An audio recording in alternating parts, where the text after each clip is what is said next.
Hello from Bad Influence. Meet my friends, the Seven Dwarves. More about how they work later. Keep watching for this week's competition. We've got a fantastic prize to give away, a powerful Pentium PC. And our main review is Donkey Kong Country on the SNES. Will it live up to the hype? And now be discovering new ways to explore other planets. We love pinball on Bad Influence. If there's ever a break in rehearsals, ooh, this is where you'll find me. Mind you, not everybody can afford an arcade table like this one. This is the Flintstones, and it costs nearly £3,000. Pinball tables weren't always this big or this expensive. They're ready to take over? Go! This was what the original pinball tables used to look like. They're called bagatelles. Why do we call the game pinball? Well, look, the table is peppered with pins, and you score points by bagging the ball in the pockets. Or not. Computer pinball games are notoriously difficult to program because the movement of the ball around the table is so unpredictable. We've managed to track down one of the first, Pinball Wizard on the Spectrum. And this computer is so old that we can't even get sound off it. And the game, it has to be said, is rather slow. But the first one to really get it right was Revenge of the Gator on the Game Boy. When it came out 4 years ago, it impressed everyone with its secret rooms and cartoon characters that popped up on the tables. One of the most popular console pinball games is also my favourite. This is Dragon's Fury on the Mega Drive. It was originally released in Japan 3 years ago on the PC Engine, and then it was called Jackie Crush, and it's still wowing players today, especially Jamie, who's doing really well. And some classic pinball games are being released on other formats. This is Pinball Dreams, soon to be seen on the PC CD-ROM.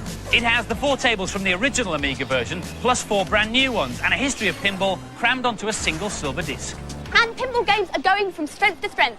This is a brand new one, Psycho Pinball on the Mega Drive. It's got 4 themed tables, including a huge Psycho one, which is made up of sub-games and small video games. But for real simulation fans, Pinball Illusions on the A1200 has to be the most realistic pinball game ever. It's got 3 play fields, loads of extra features, and a unique switch that lets you see the whole table at the same time. They have to have a ball in play at the time, so hang on a second. There you go. There's even a multi-ball reward that kicks into high resolution so that you can see where all the balls are at the same time. But are these pinball games a substitute for the real thing? No! Oh! Violet, but it's my go now. It is. You said it was my go. Come on, then. We'll just be quick. Oh, yes. Oh, very good. Furtlets. Only 32 shopping days to Christmas, but I'm not panicking because I've already ordered exciting presents for my many friends from this great catalogue. I'm expecting a delivery any second. Oh, well, while I'm waiting, here's a great cheat for rock and roll racing on the SNES that lets you play with a brand new secret character. On the Select Hero screen, hold down L, R and Select, then scroll through the characters in the normal way until you come to the brand new one, Olaf the Viking. Hey, having a break from the Lost Vikings game. Oh, great, my inventory stuff's arrived. Whoa! I'm so excited. Whoa. Let's have a look. Hey. Oh, brilliant! My polystyrene bits. Yes, this one's for Andy, and this one's for Violet. No. This one's for Andy, and this one's for Violet. Yes. Well, he's spent more on me than I intend to spend on him. Our main review this week is the one you've been waiting for, Donkey Kong Country on the SNES. It's the first console game to be developed on a supercomputer, and it shows. But does it have the personality to back up its stunning good looks? Here's Chris to tell us. The incredible 3D quality of the main sprites puts all other game characters to shame. This is a game you won't want to put down. If you're playing as Donkey Kong, you'll find at the beginning of each level a barrel with Diddy Kong in it, and you can get him like this. If you've got both Kongs on the screen at once, you control one, and the other just follows. Now, both Kongs have different abilities. For example, Diddy Kong can run faster and jump higher than Donkey Kong, and you can swap between them like I'm doing now. The sound effects and music in this game are excellent. You won't really want to turn it off. A very common feature in this game are these barrels. It's quite difficult, and you have to be very precise with your timing. There's a 2-player option in the game. You can take it in turns to control a Kong each. It's a really good way for a younger player to learn, playing with a more experienced player. I played it with my little brother, and it worked really well. On each level, you can find friends which you can hitch rides on. This is Winky the Frog. They're very easy to control. In fact, in general, the control system is very natural, and you'll get the hang of it very quickly. It's fun to play and gorgeous to look at. What more could you want from a platform game? I thought I'd be disappointed by this because there was so much hype surrounding the game, but I love it. This is a work of art. The gameplay is just your basic platform stuff, but it looks so good you just want to keep playing. And the scores, Donkey Kong Country gets a Kong-sized 5 out of 5 from the boys and the girls. A well-deserved maximum score for Donkey Kong Country. The SNES was launched in the UK 2.5 years ago, but it's only now that games programmers are really using the machine's unique capabilities to the full. Now for a live report from Wright, who, as I speak, is 384,000 kilometres away on the surface of the moon. It was just over 25 years ago that a man first stepped on the surface of the moon. Since that historic moment, only 11 other people have set foot on lunar dust. Why? Because it takes years to train an astronaut, and it costs billions of dollars to launch the manned spacecraft. A safer and cheaper way to explore the moon and other planets is with remote-controlled rovers. These striking pictures of the Martian surface were sent back by the Viking 1 and 2 missions in the mid-70s. But it's still not like really being there. You can only see what's directly in front of the camera, and even pictures from the moon, which is our closest neighbor, take about 5 seconds to arrive back at Earth. For the operator, it's almost as difficult as driving a car wearing a blindfold. He has to ease forward very carefully and very slowly to avoid crashing into a crater. Or anything else. So down on Earth at NASA's Ames Research Center just outside San Francisco, researchers have been trying to combine the old remote control technology with the latest virtual reality ideas. They've called their new concept telepresence, and they've already tested it in some of the most difficult conditions they can find on this planet. This robotic submarine is exploring the bottom of an ice-covered Antarctic lake. Basically what telepresence is it's an ability to project your senses into the robot. What I accomplished by doing that is having the cameras on the vehicle controlled by my head. I'm looking right, I'm looking left, and I'm seeing what's coming up through those cameras, displayed directly into the viewfinders in this helmet. The latest test of the technology was the Dante project. Last July, a walking robot went down an active volcano in Alaska to explore the crater floor. As well as the telepresence cameras, the Dante robot had 6 other video cameras to provide the operators with all-round vision. There were 2 control rooms, one at the crater rim, one back at Ames, and of course, no time delay. But one of the goals of the project is to use telepresence to explore Mars, which is so far away that the images can take up to 40 minutes to travel back to Earth. We compensate for time delay to some extent by using virtual reality techniques. We've got a model here of Dante. This is the 8-legged walking robot here in the terrain that it has sensed with its onboard sensors. Wherever the robot steps, it leaves a pad so we can see where it's walked. And then this brown terrain that you see around the robot is the physical terrain that it's in right now. I can use this computer-generated graphics to fly around in the scene and look at the robot as if I were there at the site, but it's independent of the time distance, the time delay between us and the robot. Meanwhile, back on the moon, The 12 people who visited the moon during the Apollo missions were all highly trained, very fit astronauts. They spent years preparing for it, and they braved great dangers to get there and back. Telepresence technology will open up the solar system to a whole range of people, scientists, explorers, and even tourists. There are already plans to put a buggy on the moon in 2 years and operated by Telepresence as a theme park attraction. Until then, this is the nearest I'm likely to get. Just for a minute there, I really thought Z was on the surface of the moon. You can find out all you ever wanted to know about robots on a new CD-ROM that's just hit the shops called Isaac Asimov's The Ultimate Robot. Isaac Asimov was a famous science fiction author who wrote loads of stories about robots. When I was 19, I started writing stories. If you want to look at some of the robots that have been constructed for the movies, there's a section where you can look at clips from science fiction movies. Here we are, robots in the cinema. What should we take? Empire Strikes Back? Why not? Don't say things like that. Of course we'll see Master Luke again. I'm sure you will, but not today. There's also an interactive section called the Robotoid Assembly Toolkit where you can build your own robot. Reminds me of the Ministry of Funny Walks. A robot may not injure a human being. Well, I'm afraid we'll have to leave my android friend there reciting the 3 laws of robotics, because now it's time for this week's News and Preview. Robots are everywhere. The long-awaited Rise of the Robots comes out on computer formats tomorrow. The game has artificial intelligence, so when you play against a computer, the opponent robots learn your favourite moves. They can then adapt their tactics to make things more difficult for you. Console versions will be out next month. Those nice people who brought you FIFA Soccer have a new sports sim in production, Rugby World Cup 1995. Rugby is a hard game to convert into a playable simulation because of all the stopping and starting. Out on the Mega Drive next month. The cult novels of American writer and illustrator Mark Schultz have been turned into a CD game. Cadillacs and Dinosaurs takes you to a world 600 years from now, when the human race is in danger of being wiped out by prehistoric creatures. Out early next year on Mega CD and PC CD-ROM. Brilliant! The amazingly accurate, technologically advanced alarm clocks. Oh, Furtlers, these alarm clocks are brilliant! There's one which is accurate to a millionth of a second every 800 years. There's one which projects the time. Look at that! Hey! And there's even one which you throw at the floor when the alarm goes off to stop it.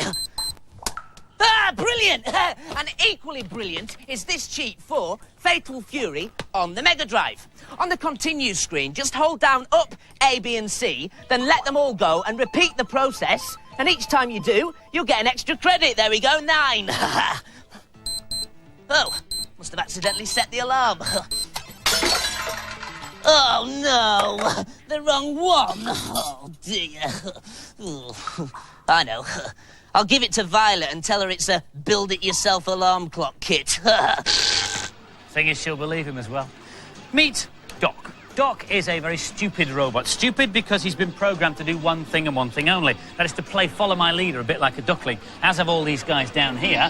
So if they want to dutifully follow Mother Duck, who in this case is the unlikely figure of Colin on camera 4, if he pulls away, they will follow him. Go on, Doc, keep up, keep up. They see and hear a bit like a bat does. They send out high-pitched ultrasonic signals and then listen for the echoes coming back. And don't they look sweet? Aww. And this one's just as cute and just as stupid. It behaves like a puppy, which means it'll follow you anywhere, just like Andy's duckling, but when you turn it, it gets scared and backs off. The reason these robots are stupid is because they're only programmed to do one thing, to either follow or avoid. And they have no knowledge of their environment, nor can they learn from their experience because they haven't got any memory either. Get out of here. They call this one the cat. It's got more sensors and 3 rules of behaving. Rule 1 is to avoid obstacles. As you can see, it's backing away from the shoes there. Rule 2 is to avoid enemies, represented there by an infrared beacon being held by Abby. Rule number 3 is to stalk prey. The prey is being represented by another infrared beacon. And there he is, following his nose, going after the prey. Another clever thing is that it can recharge itself when it gets tired. And we recorded it earlier today doing just that. It can find its own electricity supply and dock with it. When its batteries are fully recharged, off it goes, back on the prowl. This is Bashful. Bashful is the only one that isn't stupid because Bashful can learn from his experiences. When you switch him on, he knows literally nothing at all. What he wants to do is go forward without running into things. But he doesn't know how to do it. So at the moment, he's just doing random motor movements to see what that makes him do. And he's thinking about what signals the sensors are sending back to him. If he runs into something, he'll recognise the next time the sensors send that same signal to avoid it. When he's given time and space to learn like he is doing now, he learns quite quickly how to go forward.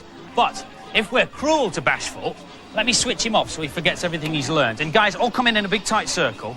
Get your feet out.